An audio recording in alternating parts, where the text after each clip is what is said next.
ಪ್ರತಿಷ್ಠಿತ Belagavi DCC bank ಅಧ್ಯಕ್ಷರಾಗಿ ಮಾಜಿ ಸಂಸದ ಬಿಜೆಪಿ ನಾಯಕ ಅಣ್ಣಾಸಾಹೇಬ್ ಜೊಲ್ಲೆ ಆಯ್ಕೆಯಾಗಿದ್ದಾರೆ.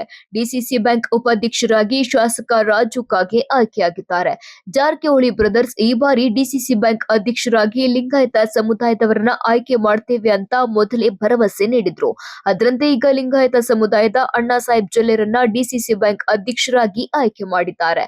ಬೆಳಗಾವಿ ಡಿಸಿಸಿ ಬ್ಯಾಂಕ್ ನಿರ್ದೇಶಕರಾಗಿ ವಿವಿಧ ತಾಲೂಕುಗಳಿಂದ ಹೆಚ್ಚಿನ ಸಂಖ್ಯೆಯಲ್ಲಿ ಲಿಂಗಾಯತ ಸಮುದಾಯದ ನಾಯಕರೇ ಆಯ್ಕೆಯಾಗಿದ್ರು.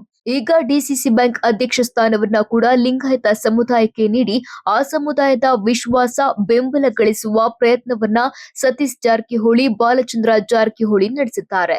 ಈ ಬಾರಿ ಬೆಳಗಾವಿ ಡಿಸಿಸಿ ಬ್ಯಾಂಕ್ ಆಡಳಿತದ ಚುಕ್ಕಾಣಿ ಹಿಡಿಯಲು ಜಾರಕಿಹೊಳಿ ಬ್ರದರ್ಸ್ ಹಾಗೂ ಶಾಸಕ ಲಕ್ಷ್ಮಣ್ ಸವದಿ, ಮಾಜಿ ಸಂಸದ ರಮೇಶ್ ಕತ್ತಿ ಬಣಗಳಾಗಿ ಫೈಟ್ ನಡೆಸಿದ್ರು. ಅಂತಿಮವಾಗಿ ಜಾರಕಿಹೊಳಿ ಬ್ರದರ್ಸ್ ಗುಂಪಿನ ಹೆಚ್ಚಿನ ಸಂಖ್ಯೆಯ ನಿರ್ದೇಶಕರು ಆಯ್ಕೆಯಾಗಿದ್ರು. ಈಗ ಅಧ್ಯಕ್ಷ ಸ್ಥಾನವೂ ಕೂಡ ಜಾರಕಿಹೊಳಿ ಬ್ರದರ್ಸ್ ಬಣದ ಅಣ್ಣಾಸಾಹೇಬ್ ಜೊಲ್ಲೆ ಪಾಲಾಗಿದೆ. 2024ರ ಲೋಕಸಭಾ ಚುನಾವಣೆಯಲ್ಲಿ ಇದೇ ಅಣ್ಣಾಸಾಹೇಬ್ ಜೊಲ್ಲೆ ವಿರುದ್ಧ ಚಿಕ್ಕೋಡಿ ಲೋಕಸಭಾ ಕ್ಷೇತ್ರದಲ್ಲಿ ಸತೀಶ್ ಜಾರಕಿಹೊಳಿ ತಮ್ಮ ಮಗಳು ಪ್ರಿಯಾಂಕಾ ಜಾರಕಿಹೊಳಿಯರನ್ನ ನಿಲ್ಲಿಸಿ ಗೆಲ್ಲುವಂತೆ ಮಾಡಿದ್ರು. ಈಗ ಅದೇ ರಾಜಕೀಯ ವೈರಿಯನ್ನ ತಮ್ಮ ಬಣಕ್ಕೆ ಸೆಳೆದು ಡಿಸಿಸಿ ಬ್ಯಾಂಕ್ ನಿರ್ದೇಶಕರಾಗಿ ಆಯ್ಕೆಯಾಗುವಂತೆ ನೋಡಿಕೊಳ್ಳೋದ್ರ ಜೊತೆಗೆ ಡಿಸಿಸಿ ಬ್ಯಾಂಕ್ ಅಧ್ಯಕ್ಷ ಸ್ಥಾನವನ್ನ ಕೂಡ ಲೋಕೋಪಯೋಗಿ ಸಚಿವ ಸತೀಶ್ ಜಾರಕಿಹೊಳಿ ನೀಡಿದ್ದಾರೆ. ಈ ಮೂಲಕ ಜಿಲ್ಲೆಯ ಮತ್ತೊಬ್ಬ ರಾಜಕೀಯ ವೈರಿ ರಮೇಶ್ ಕತ್ತಿ, ಲಕ್ಷ್ಮಣ್ ಸವದಿ ಕೈ ಮೇಲಾಗದಂತೆ ನೋಡಿಕೊಳ್ಳುವಲ್ಲಿ ಯಶಸ್ವಿಯಾಗಿದ್ದಾರೆ.